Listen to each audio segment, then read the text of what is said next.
There are places we trust without thinking. Places where the fluorescent lights hum through the night, where the sound of footsteps echoes down polished corridors, where machines beep in steady rhythms that measure life itself. We trust these places because we must. Because when someone we love falls ill, when their body betrays them in ways we cannot fix ourselves, we hand them over to strangers in uniform and hope that trust means something. Blackpool Victoria Hospital stood as one of those places. On the Lancashire coast, it served a community that depended on it. The building itself was unremarkable, a sprawling structure of brick and glass, functional rather than beautiful, with departments spread across floors connected by lifts that moved slowly and waiting rooms that always seemed too full. But none of that mattered to the families who brought their loved ones through its doors. What mattered was the promise embedded in the very concept of a hospital, that care would be given, that vulnerability would be protected, that the people who worked there understood the weight of what they held in their hands. November 2018 arrived cold and grey along the Filda coast. In Polton-le-Filda, a small town just outside Blackpool, 75-year-old Valerie Kneale lived a life shaped by routine and relationships.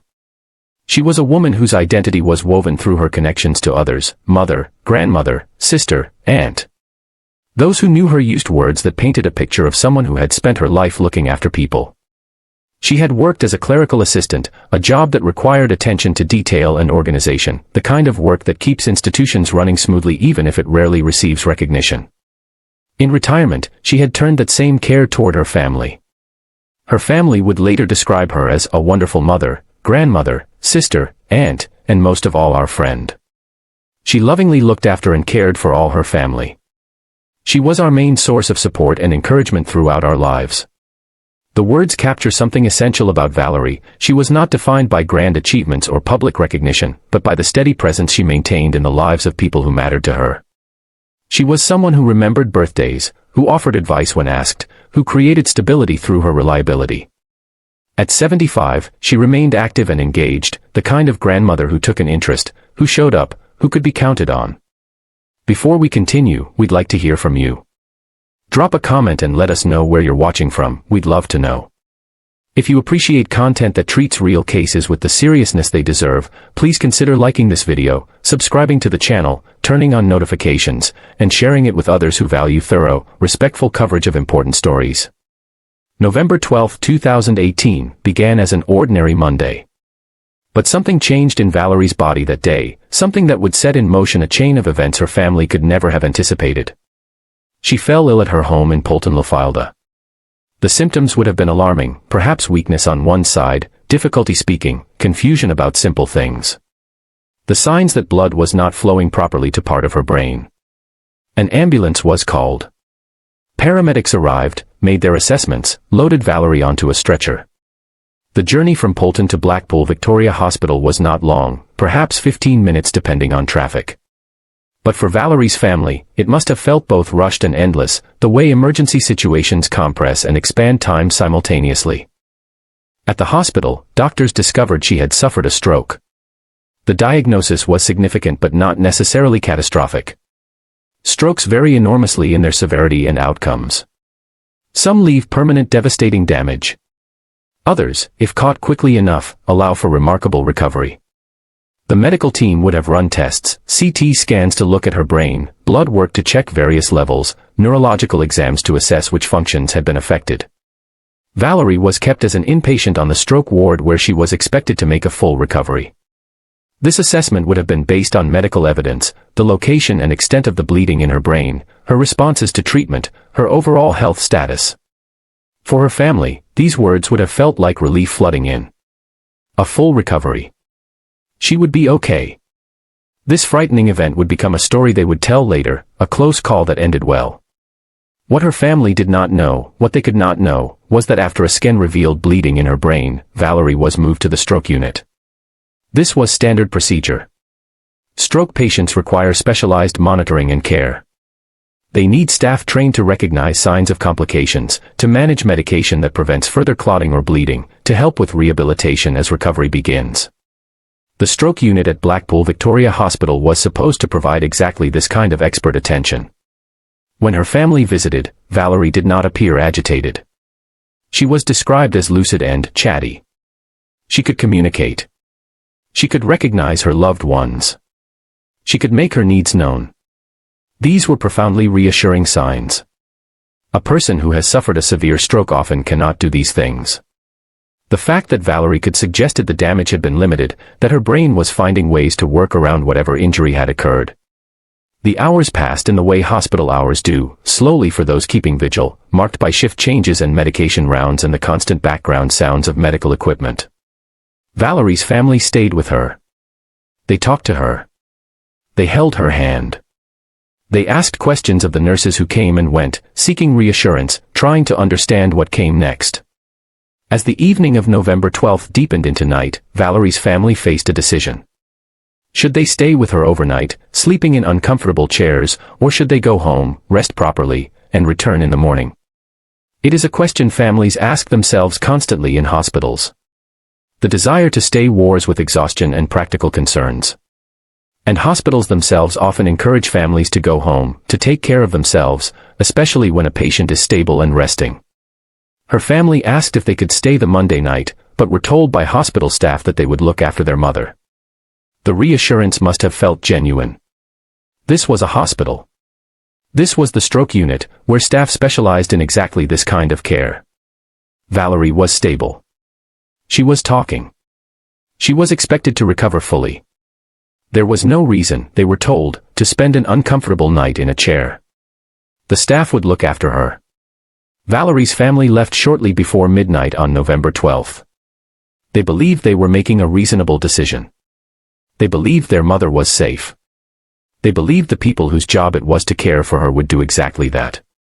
They had no way of knowing that they would never have another conversation with Valerie. They had no way of knowing that leaving her that night would become a decision that would haunt them, even though it was not their failing, even though they had been encouraged to go, even though they had every reason to trust what they were told. The stroke unit settled into its night routine. Lights dimmed. Most patients slept. Staff members moved through their assigned tasks, checking vital signs, administering medications, responding to call bells. On a properly functioning ward, vulnerable patients are monitored regularly.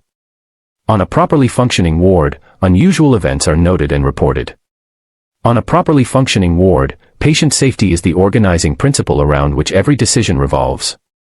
But Blackpool Victoria Hospital's stroke unit was not, it would later emerge, a properly functioning ward. The night of November 12th into the early hours of November 13th passed in ways that would later become the subject of intense scrutiny. What exactly happened during those hours remains, in crucial ways, unknown. But what is certain is that Valerie Kneale, a 75-year-old woman recovering from a stroke, a woman who had been talking and lucid just hours before, was subjected to violence while lying in a hospital bed. She was sexually assaulted with such force that it caused catastrophic internal injuries. The brutality of this fact is difficult to process. Valerie was not in her home where an intruder might break in. She was not on a street where an attack might occur. She was in a hospital bed, in a specialized unit, supposedly under the care and protection of medical professionals. The assault itself would have been an act of profound violence. The pathologist who later examined Valerie's body determined that the injuries were consistent with forcible sexual assault and that these injuries directly caused her death. The force required to inflict such damage speaks to the viciousness of the attack. This was not a momentary act of opportunity. This was sustained brutality against someone who could not defend herself. Experts later calculated that Valerie's injuries had been inflicted at least 2 days before she died. The timing places the assault during that first night on the stroke unit, during the hours when her family had been told there was no need for them to stay, during the hours when Valerie was supposed to be safe.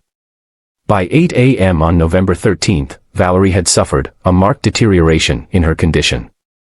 The staff on the morning shift would have found her unresponsive or barely responsive, a dramatic change from the chatty, lucid woman who had been on the ward the evening before. Medical observations would have shown concerning signs, perhaps changes in blood pressure, heart rate, consciousness level. Something was catastrophically wrong. Her family were urgently called back to the hospital. The phone call that brings you back to a hospital in the middle of the night or early morning carries a particular kind of dread. Something has changed. Something is wrong. Come now.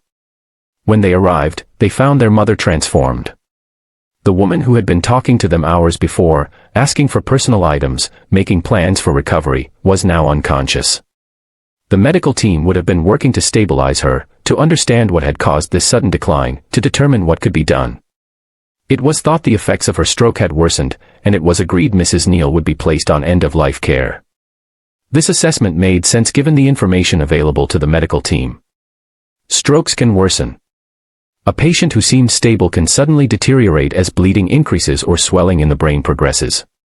The doctors had no reason to suspect anything other than a medical complication of Valerie's initial condition. End-of-life care is a euphemism that carries enormous weight. It means the medical team believes death is inevitable and imminent. It means the focus shifts from trying to cure or stabilize to providing comfort, managing pain, allowing family to be present. It means preparing to let someone go. From November 13th until Valerie died on November 16th, her family stayed at her bedside. 3 days of vigil. 3 days of watching someone you love slip away. 3 days of sitting in a hospital room with the knowledge that this is how it ends, that you will watch the person die, that these are the final hours you will spend in their presence. For Valerie's family, those 3 days must have been consumed by grief and shock, but also by the logistics of loss, making phone calls to other family members, planning a funeral, dealing with the hospital's administrative requirements. They believed they were witnessing the tragic but natural consequence of a stroke. They believed their mother's body had simply given up after the initial medical emergency. They had no reason to think otherwise. On November 16, 2018, 4 days after she was admitted to Blackpool Victoria Hospital, Valerie Kneale died. The time of death was recorded. The appropriate notifications were made. The machinery of managing death in a hospital setting began to move forward. After a patient dies in a hospital, there are procedures. The body must be prepared for transfer. Personal belongings must be collected and returned to the family. Paperwork must be completed. In most cases, when an elderly patient dies after a stroke, the process is straightforward if sorrowful. The death is recorded as due to natural causes stemming from the stroke. The body is transferred to a funeral home. The family makes arrangements for burial or cremation.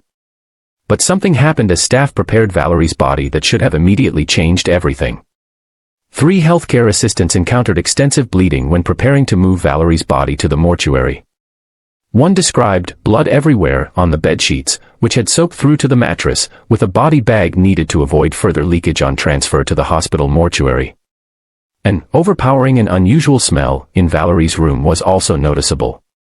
The amount of blood, the smell, the unusual nature of what they were seeing, all of this should have triggered alarm. Blood does not typically pool like this after a stroke death.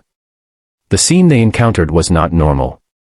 And these were healthcare assistants, people trained to handle bodies, people who would have seen many deaths and knew what to expect.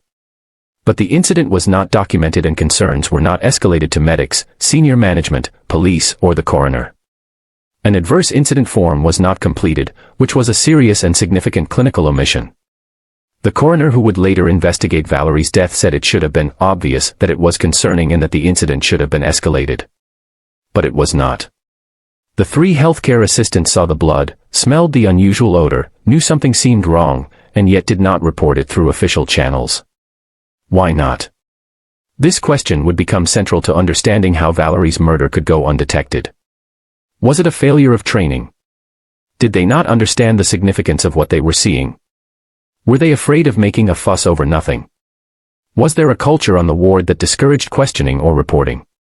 Or did they report it verbally to someone who failed to act?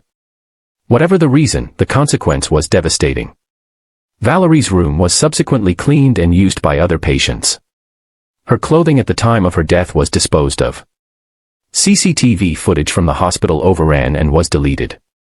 The physical evidence that might have identified her killer was systematically destroyed through routine hospital procedures because no one had raised the alarm that this was not a routine death. Valerie's body was transferred to the mortuary. Her family was grieving what they believed was a death from natural causes. And her killer remained unidentified, unknown, free. But there was one factor that would eventually bring the truth to light, though it would take weeks. In that same month, November 2018, police were called to investigate allegations of mistreatment and neglect on the stroke unit at Blackpool Victoria Hospital. This was a separate investigation, unconnected initially to Valerie's death. But it meant that police attention was focused on the ward where Valerie had died. And that attention would eventually lead investigators to request something that would not normally have been done for an elderly woman who died after a stroke, a post-mortem examination. The human body, in death, tells stories that the living cannot always speak. A post-mortem examination is an act of translation, the pathologist reading the silent testimony of tissue and organ, of injury and disease, reconstructing the final hours and days of a life from the evidence left behind in flesh and bone. A post-mortem examination was ordered for Valerie Kneale. This was not standard procedure for a stroke death, particularly for someone elderly whose decline seemed medically explicable.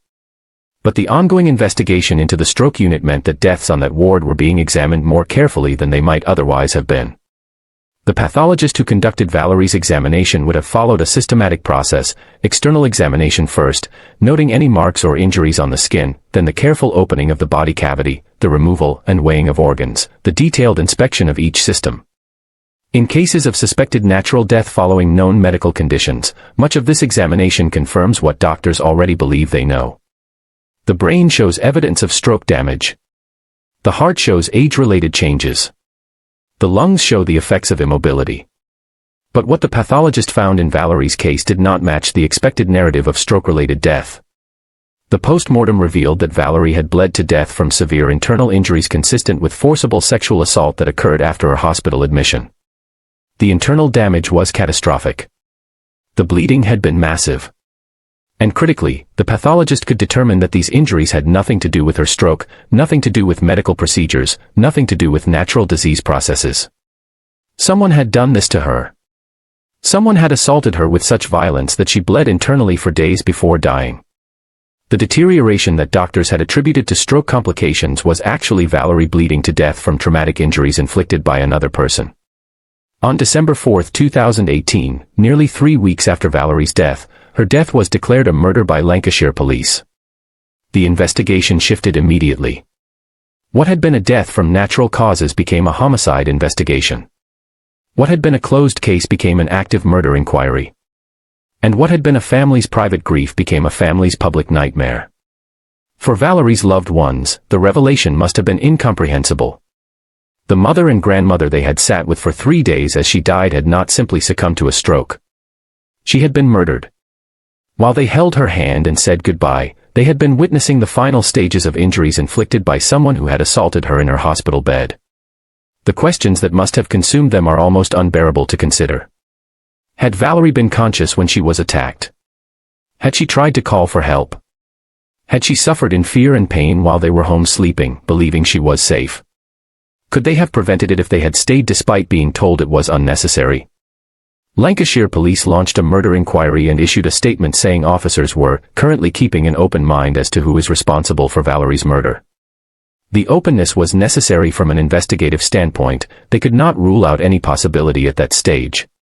But it also meant that the suspect pool was enormous and terrifying. A hospital operates as a semi-public space. There are staff members, doctors, nurses, healthcare assistants, cleaning personnel, porters, security guards, maintenance workers, administrators. There are visitors, family members of patients, friends coming to show support, clergy offering spiritual care. There are patients themselves, some of whom may be mobile despite being ill. There are delivery people, contractors doing repairs, student nurses on placement, volunteers from charity organizations. During the day, these movements are somewhat monitored. There are reception desks, sign-in procedures for some visitors, staff members at nursing stations who note who comes and goes. But at night, particularly late at night, the oversight becomes much less systematic. Fewer staff are on duty.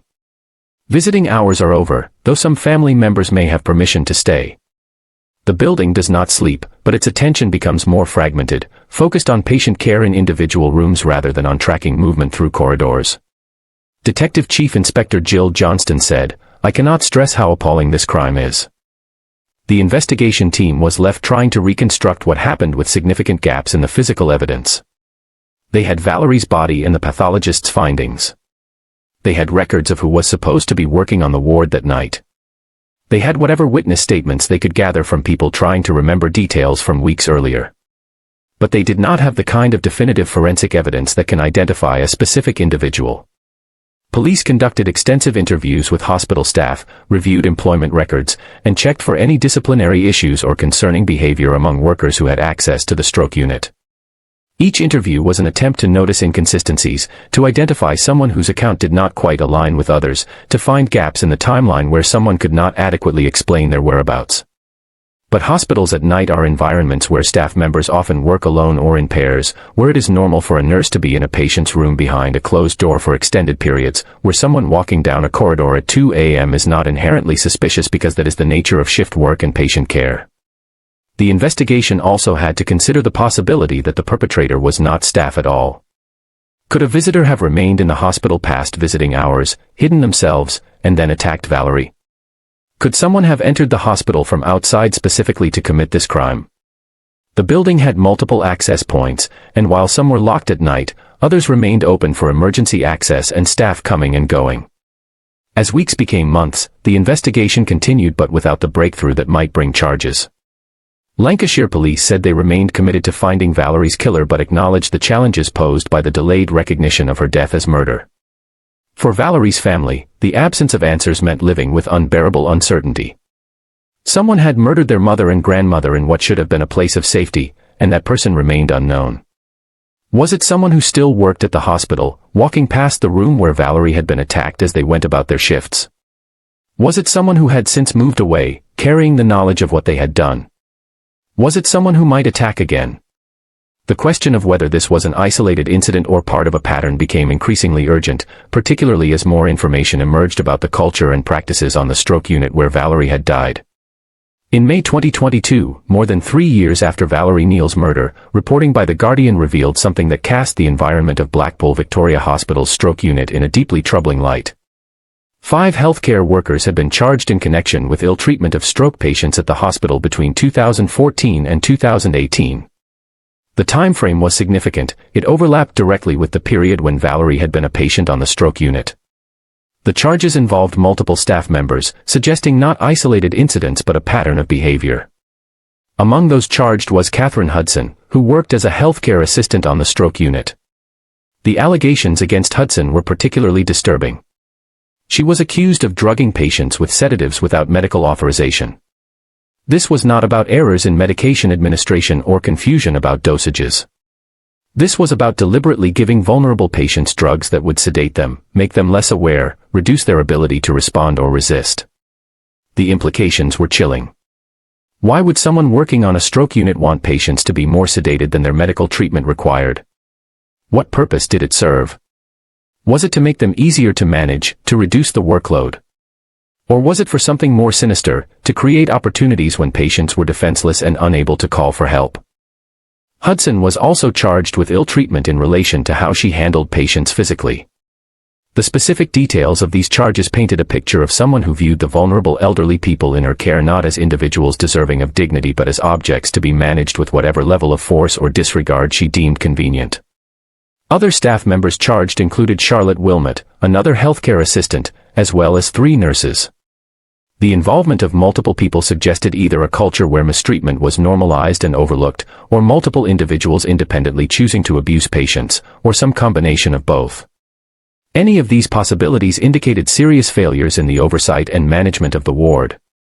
Lancashire Police insisted that these charges were not directly linked to Valerie Kneale's murder investigation. From a legal standpoint, this statement was necessary and likely accurate. The evidence that led to the ill treatment charges was separate from the evidence in the murder case. No one had been charged specifically in connection with Valerie's death, and the police could not suggest connections that might prejudice potential trials. But from any other standpoint, the statement that these cases were unconnected strained credibility. Valerie had been murdered on a stroke unit where multiple staff members were later revealed to have been systematically mistreating and drugging vulnerable patients during the same time period. The idea that her murder occurred in complete isolation from this broader pattern of abuse seemed implausible. It raised urgent questions. Had the culture of mistreatment on the ward created an environment where patient safety was fundamentally compromised?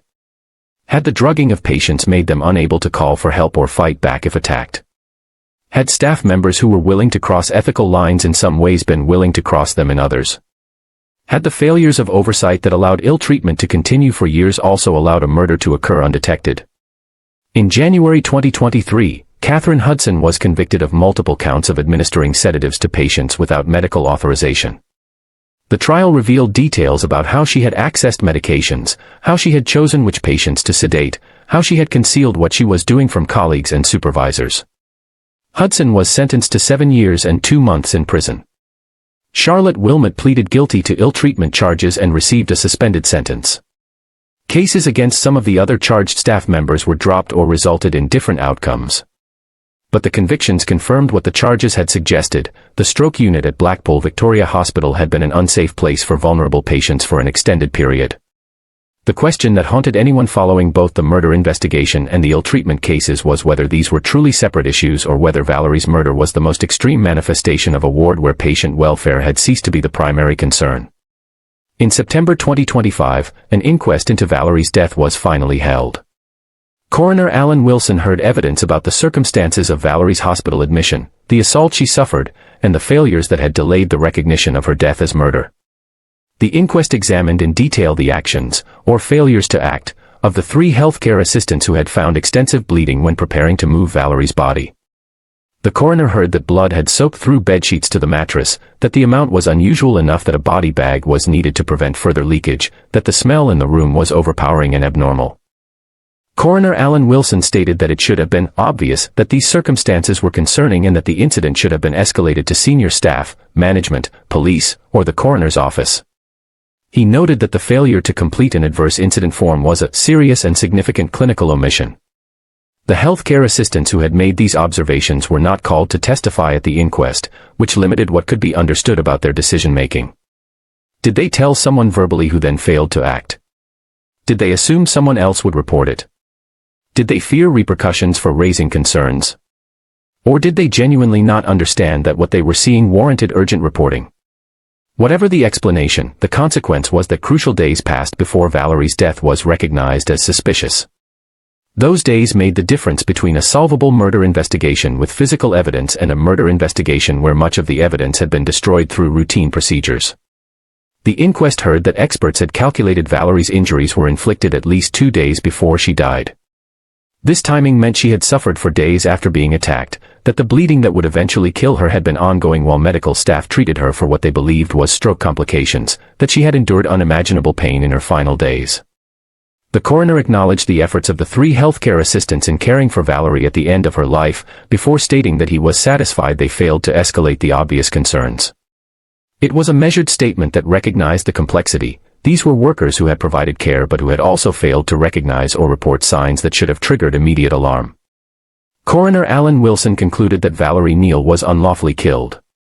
The verdict of unlawful killing is significant in English law. It means her death resulted from a criminal act, that it was neither natural causes nor accident nor suicide. It was murder, and the person responsible had not been held accountable. Following the inquest, Valerie's family released a statement. Our world fell apart in November 2018 when our mum Valerie was taken from us in the most horrific of circumstances. We have had to live with the knowledge that she suffered a terrifying sexual assault and died as a result of catastrophic injuries whilst she was a patient in hospital. Mum was a wonderful mother, grandmother, sister, aunt, and most of all our friend. She lovingly looked after and cared for all her family. The statement continued, expressing the family's ongoing anguish at the lack of resolution. Nearly 7 years had passed since Valerie's murder. 7 years of waiting for answers. 7 years of knowing someone killed their mother and that person was unknown. 7 years of wondering if the truth would ever emerge. The mechanics of how a murder can occur undetected in a hospital require understanding the particular vulnerabilities that exist in healthcare settings, especially on wards caring for the most defenseless patients. Stroke patients often cannot speak clearly or at all. They may be paralyzed on one side of their body, unable to move or defend themselves. Their cognitive function may be impaired, making it difficult for them to understand what is happening to them or to remember events clearly afterward. They are, by the very nature of their condition, among the most vulnerable people in a hospital. This vulnerability creates a terrible asymmetry of power. A healthcare worker or visitor who wishes to harm such a patient faces little risk of immediate resistance or outcry. The patient cannot fight back effectively. They may not be able to scream or call for help. Even if they could communicate that something wrong had happened, they might not be believed. Their account might be attributed to confusion from the stroke, to medication side effects, to the disorientation of being seriously ill. The layout and staffing of hospital wards, particularly at night, can compound this vulnerability. Patient rooms are often single occupancy or have curtains between beds, creating privacy for legitimate medical care but also creating spaces where what happens cannot easily be observed by others. Staff members work in patterns that create predictable periods of absence, medication rounds that take nurses to different floors, breaks that leave some areas less monitored, administrative tasks that pull people away from direct patient observation. Someone who worked on the ward would have understood these patterns intimately. They would know which times of night saw the least traffic in corridors. They would know how long they could reasonably be in a patient's room before anyone would question it. They would know what sounds were normal enough not to attract attention. They would know which patients were most isolated, least likely to have families staying with them, least able to report what happened. But it was not only staff who potentially had access. Hospitals struggle constantly with the balance between security and accessibility. They need to be places that family members can reach quickly in emergencies. They need to allow staff to move efficiently through the building at all hours. They need emergency access points that cannot be locked. These necessities create opportunities for unauthorized access. As part of the investigation, police examined whether anyone had entered the stroke unit who should not have been there, whether security footage from building entrances showed suspicious individuals, whether door access logs revealed unusual patterns. But the weeks-long delay before these questions were asked meant that whatever evidence might have existed was degraded or gone. The investigation into Valerie's murder also had to consider the psychological question of who commits such a crime. The assault was not opportunistic. It required someone to be in the hospital, on that specific ward, with access to Valerie's room, during the night when she was alone.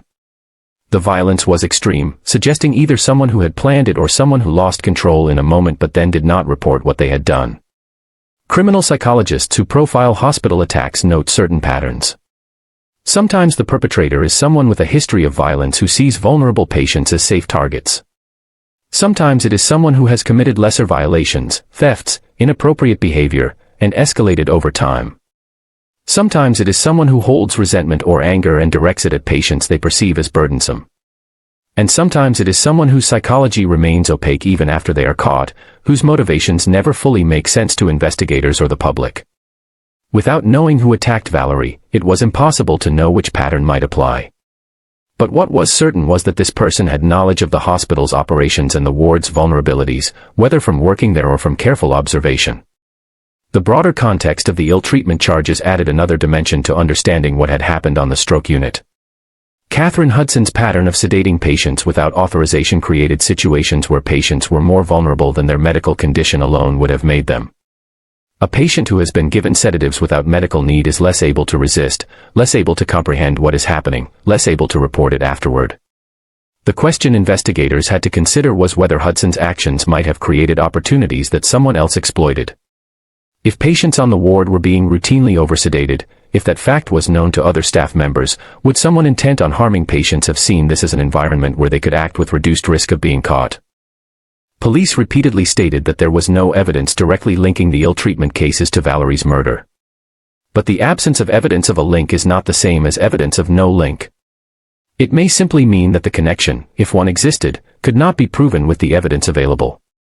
The challenge for investigators was that they needed not just to identify someone who had the opportunity to attack Valerie, many people did, but to find evidence that specifically connected a person to the crime.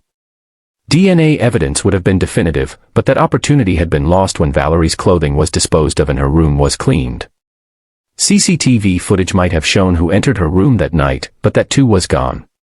Witness testimony might have placed someone in the wrong place at the wrong time with suspicious behavior, but weeks had passed before anyone was asking the right questions, and memories fade and become unreliable. What remained was a circumstantial case built on who had access, who had opportunity, who might have had motive. But circumstantial cases require enough pieces of evidence pointing in the same direction to overcome reasonable doubt. Without the physical evidence that had been lost, building such a case was extraordinarily difficult. The investigation involved examining the backgrounds of everyone who worked on the stroke unit during the relevant period. This included checking for criminal records, reviewing employment histories, looking for patterns of behavior that might indicate someone capable of extreme violence. But many violent offenders have no prior record before their most serious crime. Many people who commit horrific acts appear normal to those who know them. The absence of obvious red flags in someone's background does not mean they are incapable of violence. As the investigation stretched from months into years, the likelihood of new evidence emerging diminished.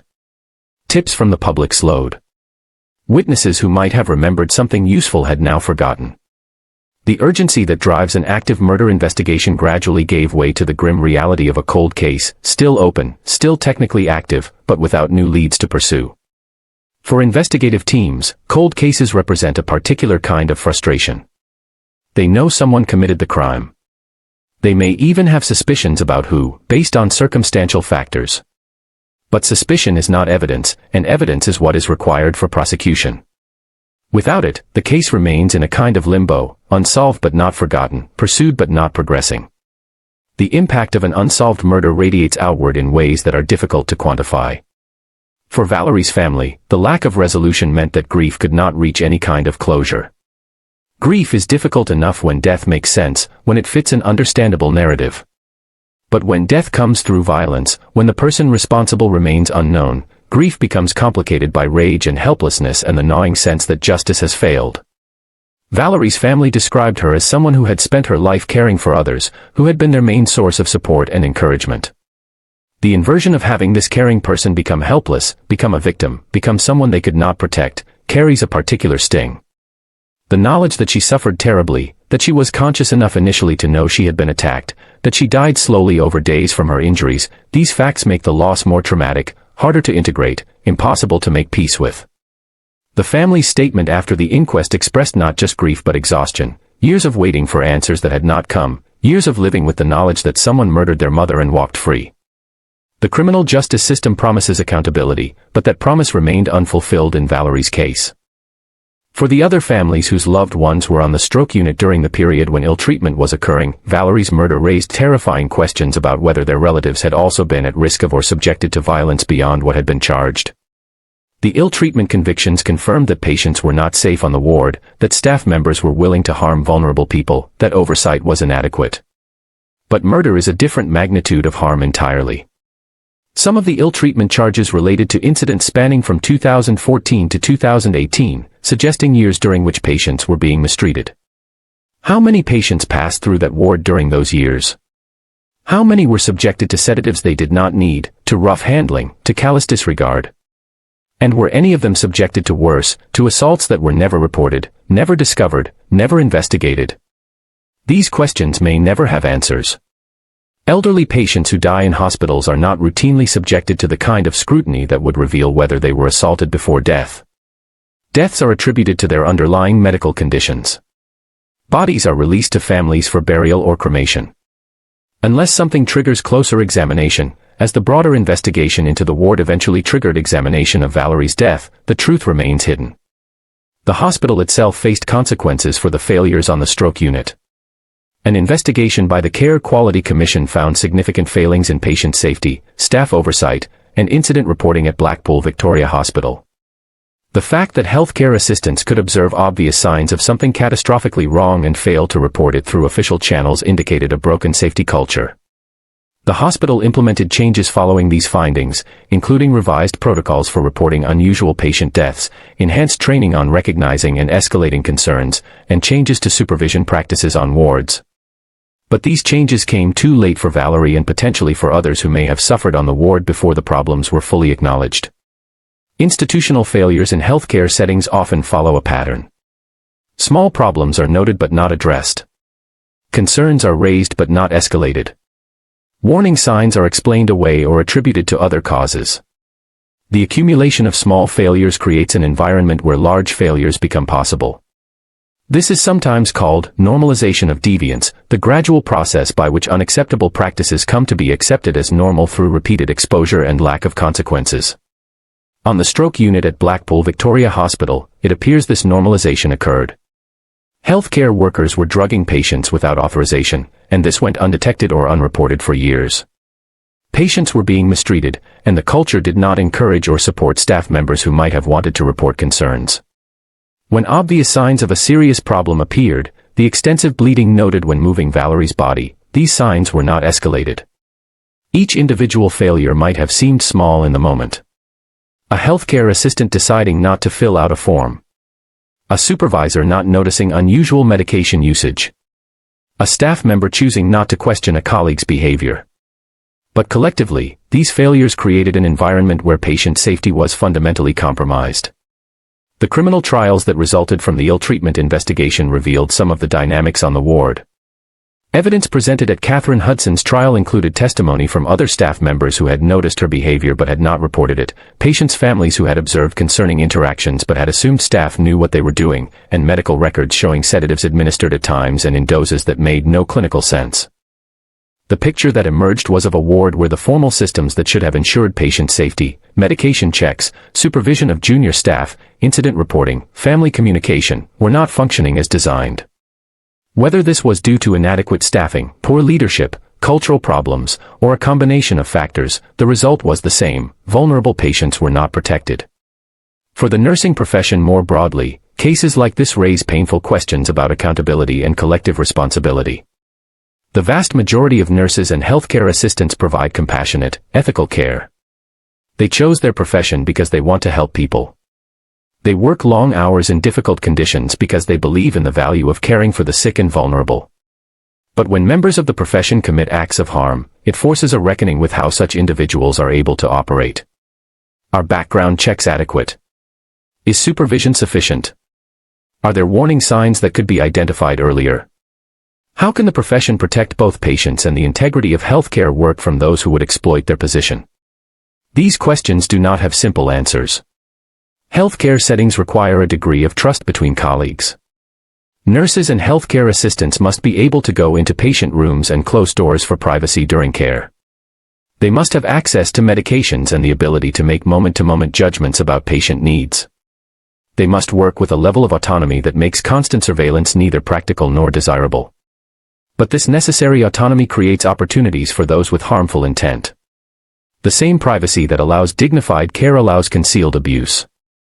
The same access to medications that enables proper treatment enables improper drugging. The same trust between colleagues that makes teamwork possible makes it difficult to believe that someone you work alongside could be capable of harming patients. As of 2025, Valerie Kneale's murder remains unsolved. The investigation is technically still open, but without new evidence or new witnesses coming forward, the prospects for resolution are limited. Lancashire Police have stated they remain committed to finding Valerie's killer and continue to appeal for any information that might assist the investigation. But appeals for information face the problem of time. 7 years after the murder, anyone who saw something suspicious that night has either already reported it or has convinced themselves it was not important enough to report. Memories are unreliable after so long. Details blur and fade. The urgency that might have prompted someone to come forward immediately after a crime diminishes as years pass. There is also the possibility that someone does know who killed Valerie but has chosen not to report it. This could be the perpetrator themselves, living with the knowledge of what they did. It could be someone close to the perpetrator who suspects or knows but cannot bring themselves to believe it or fears the consequences of reporting. It could be someone who saw something that night but fears being implicated themselves or does not want the attention that comes with being a witness in a murder case. In unsolved cases, investigators sometimes hope that relationship changes will prompt new information. A spouse who divorces might reveal what their partner told them. A coworker who had protected a colleague might have a falling out and decide to speak.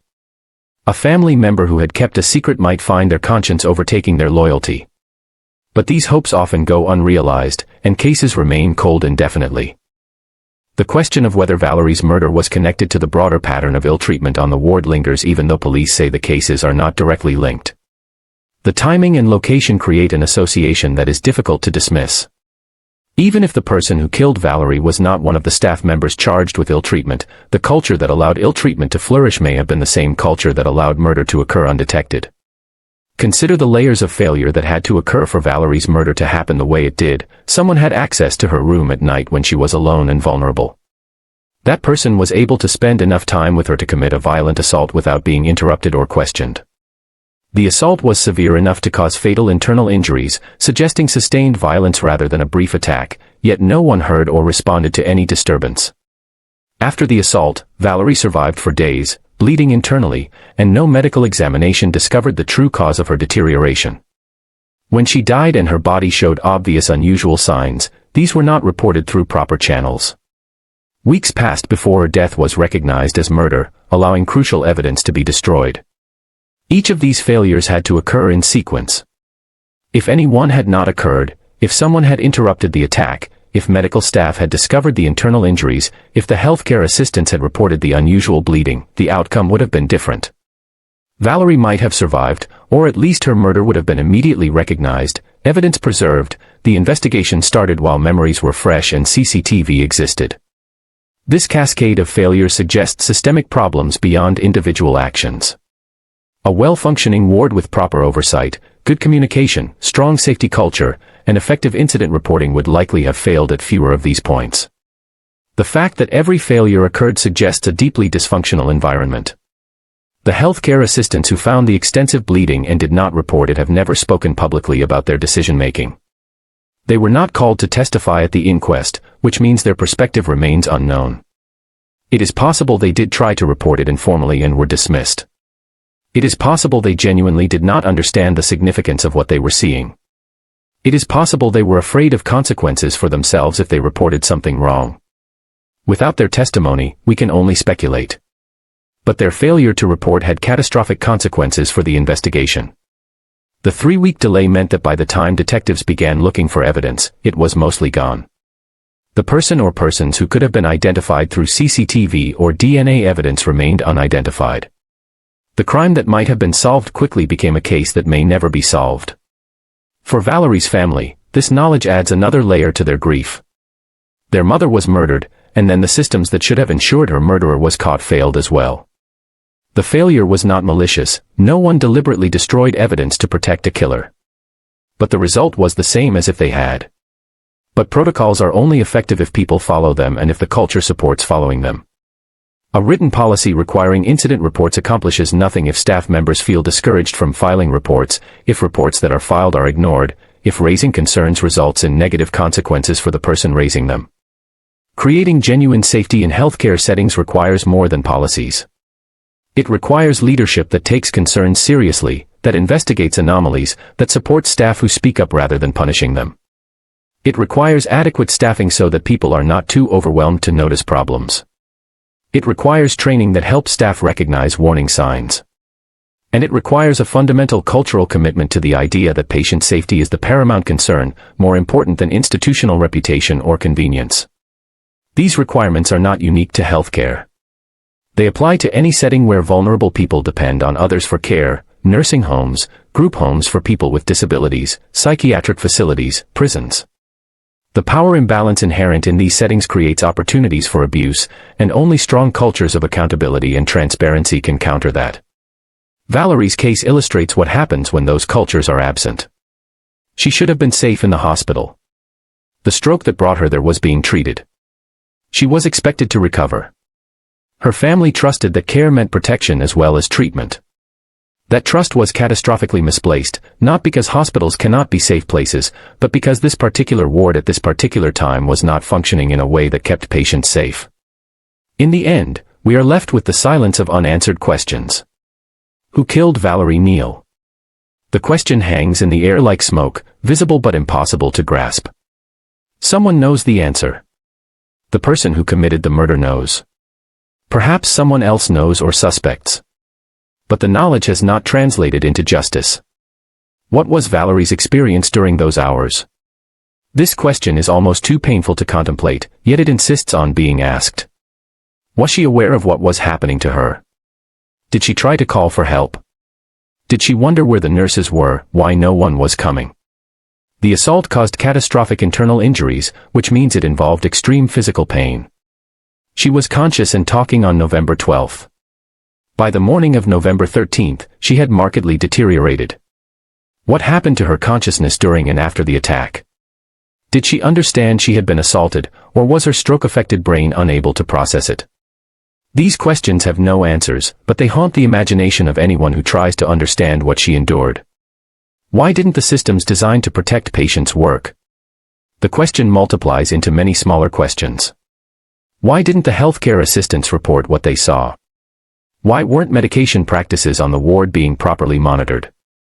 Why was ill treatment able to continue for years? Why did it take a separate investigation into the ward to prompt a post-mortem examination that revealed murder?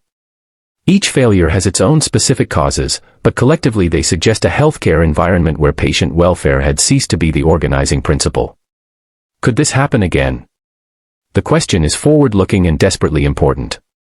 The honest answer is yes, it could happen again, anywhere that the conditions Valerie encountered exist: vulnerable patients, inadequate oversight, a culture that discourages reporting concerns, staff members who prioritize convenience or personal gratification over patient safety.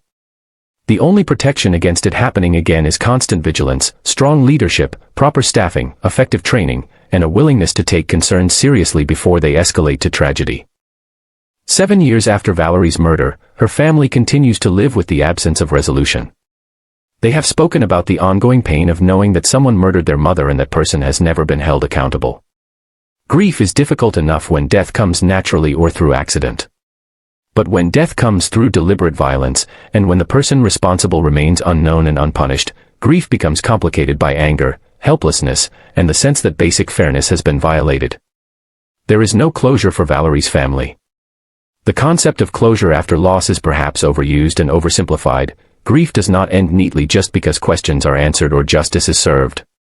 But there is a difference between grief that can be integrated into life and grief that remains raw because fundamental questions remain unresolved.